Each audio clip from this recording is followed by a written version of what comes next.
Bueno, les doy un cordial saludo a todos los estudiantes y bienvenidos sean a esta su tutoría virtual de administración educativa. En el día de hoy vamos a dar pautas de inicio claras para tener presente en el desarrollo de nuestra materia. Entonces, como pueden ver, en el objetivo a desarrollar, tenemos como el mismo disponer de un cuerpo de conocimiento sobre la historia, bases y líneas de desarrollo de la administración y planificación en programas educativos superiores. Le doy el paso a la profe Jenny para que continúe. Bueno, buenas tardes. Yo continúo dando las pautas. Entonces, las competencias, pues estamos basados en competencias instrumentales. Tenemos como requisito mínimo un perfil de ingreso, que es el estudiante deberá contar con conocimientos previos en educación superior, tendencias de la administración educativa, fundamentos de la planificación educativa, diseño y evaluación curricular. Como perfiles del egresado de esta asignatura, el estudiante identifica las líneas de desarrollo, base e implementación de la administración y planificación en la educación superior. En cuanto a créditos académicos, manejamos 3 créditos académicos en donde horas teóricas no presenciales tenemos 16 y horas prácticas no presenciales 32. Bueno, las actividades que se van a manejar en este módulo están divididas en 3. A grandes rasgos, pues una en un ensayo reflexivo sobre una lectura que se encuentra ahí planteada. El otro es pues una presentación creativa, diferente, que pueda plantearnos cómo es el sistema educativo colombiano con respecto al de otro país. Entonces ahí encontramos la información y dónde podemos verla. Y por último, pues es un mapa conceptual donde podemos representar qué función cumple la planificación educativa dentro de la sociedad con todo el tiempo que lleva a lo largo de la historia. Ok, entonces nuestros perfiles somos magíster en administración y planificación educativa y la evaluación se va a aplicar en el esquema que nos exige la universidad y está bajo esos términos que ustedes pueden ver. Y pues claramente a la población a la que dirigimos pues esta tutoría es a los estudiantes de la maestría actualmente en planificación y administración educativa. Listo, dejando claro esto, entonces vamos a dar inicio con la temática de la tutoría, que aparte de dejar claro estas pautas de inicio, vamos entonces a revisar una presentación que hemos realizado nosotros para ustedes.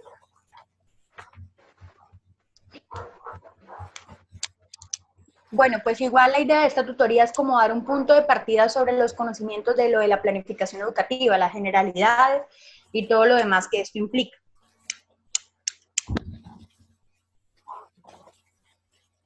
Entonces, empecemos. La planificación educativa se puede definir como un proceso de orientación racional y sistemático de una serie de actividades y proyectos que se desarrolla, asignándolos adecuadamente dependiendo de los recursos que existan para lograr los objetivos educacionales. Es decir, que se plantean unas actividades reales basadas con lo que se cuenta y con el contexto para lograr unos objetivos comunes en la comunidad educativa, valga la redundancia.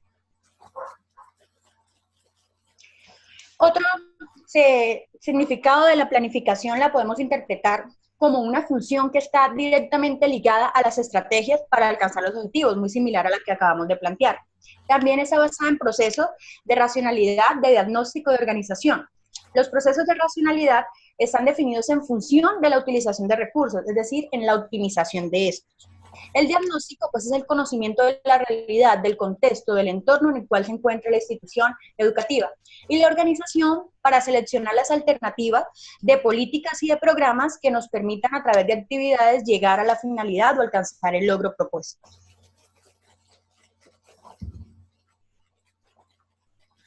La planificación educativa está dividida en una serie de etapas. En esas tenemos el diagnóstico, el pronóstico, el análisis de las alternativas, los objetivos y metas, la programación o el plan, la ejecución y el control de la evaluación. En el diagnóstico, pues es el punto partida de nuestra planificación educativa, donde definimos cómo está la realidad actual. El pronóstico es definir o prever hacia dónde queremos llegar, cuál va a ser nuestro norte o qué es lo que queremos alcanzar.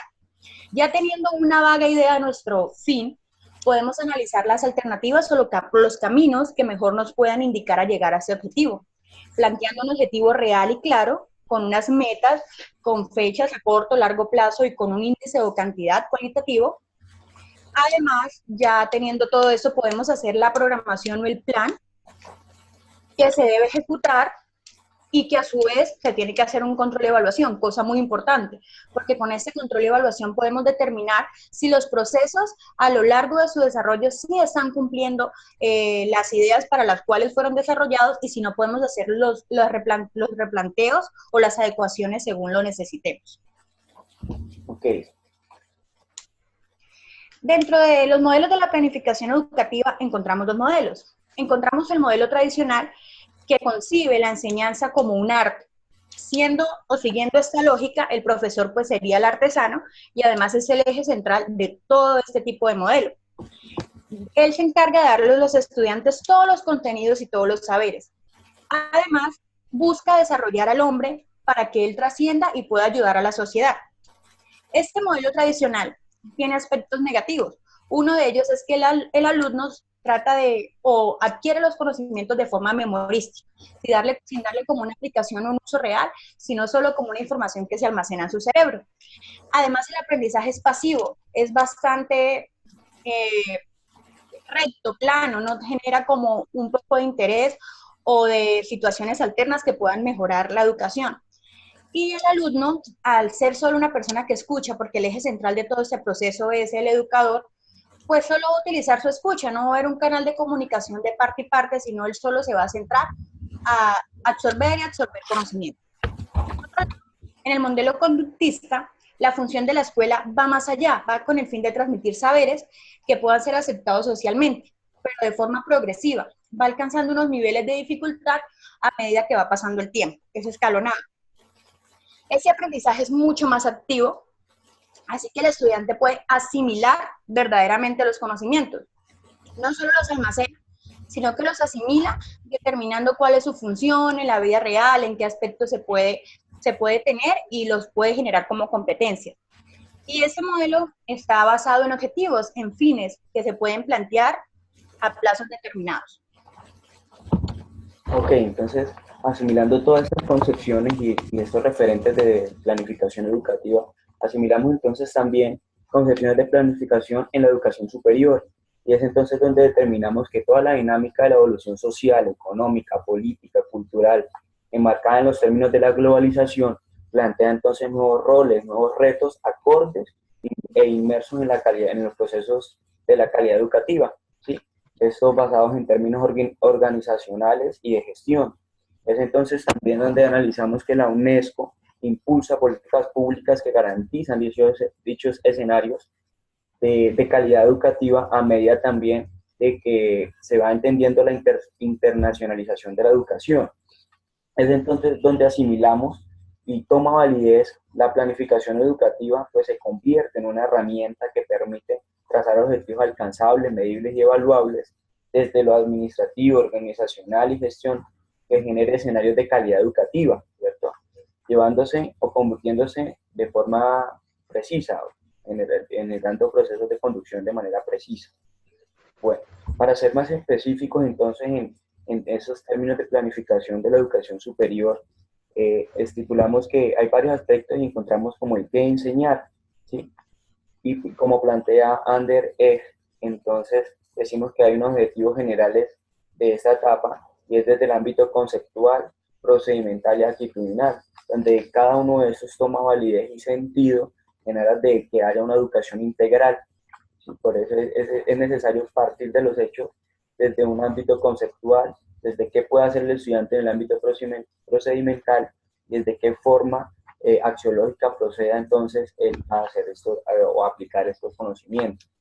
El cuándo enseñar lo aplicamos justamente desde el ámbito de planificación de la educación superior, es cuando se tiene en cuenta el contexto, es cuando se tienen presentes las necesidades que la profe Jenny mencionaba anteriormente, y es cómo se analiza entonces el contexto para cumplir y satisfacer esas necesidades contextuales en materia educativa, ¿cierto? Y cómo esa educación que se recibe en ese instante puede llegar a transformar esa realidad social, ¿cierto? Tener presente entonces los momentos de progresión del proceso de enseñanza-aprendizaje para optimizar entonces el ritmo del mismo, ¿cierto? Ahora analizar el cómo enseñar también hablamos de cómo la forma está relacionada con cumplir los objetivos a cabalidad, ¿cierto? Como esa forma en la que yo empiezo a transmitir el conocimiento se relaciona entonces con el cumplimiento de los objetivos planteados a cabalidad. Recordar que tampoco se debe asumir el método educativo como inflexible, sino que solo son formas de llegar a construir conocimiento nuevo, válido y útil. ¿Sí? Ningún modelo educativo es el predominante por encima de otro, sino que hay que mirar y asimilar desde qué punto de vista puedo implementar nuevas estrategias acordes a las necesidades contextuales, sobre todo para llegar a alcanzar a vivir o a vivenciar momentos de calidad educativa, ¿cierto? Ahora, cuando hablamos del qué y cómo se relaciona directamente con el modelo educativo que estábamos planteando anteriormente, y sobre todo con el proyecto educativo institucional, es entonces cuando se debe utilizar coherencia entre los instrumentos a aplicar la evaluación y sobre todo tener presentes estos tres momentos para lograr la integralidad de la misma, de la evaluación. Estamos hablando de momentos procedimentales, conceptuales, ¿cierto? Momentos en donde se debe valorar sobre todo en el ámbito de la evaluación integral el componente axiológico o actitudinal de este, ¿cierto? Deben hacerse entonces tres procesos, tres momentos marcados que determinamos como evaluación inicial, evaluación del proceso y evaluación del producto sumativa, partiendo de la primicia de que la evaluación debe ser un proceso integral y en ese sentido deben valorarse entonces los tres componentes que, como antes mencioné, deben enseñarse, que es el conceptual, el procedimental y el actitudinal. Creo que no siendo más, el objetivo de esta tutoría ha llegado a su final. Quedamos pendientes con la profe Jenny de gestionar o de revisar sus productos de las actividades mencionadas para cumplir a cabalidad la actividad. Yo me despido de una vez de ustedes y les agradezco el tiempo que han destinado para escuchar. Igualmente también me despido. De todas formas, cualquier inquietud o duda que haya quedado al respecto, pues se pueden enviar a los correos y nosotros estaremos prestos a contestarlas y a aclararlas. Y pues quedamos pendientes del envío de la actividad para poder hacer el proceso de revisión y de realimentación si es necesario. Entonces, muchas gracias. Nos veremos en una próxima ocasión. Hasta luego.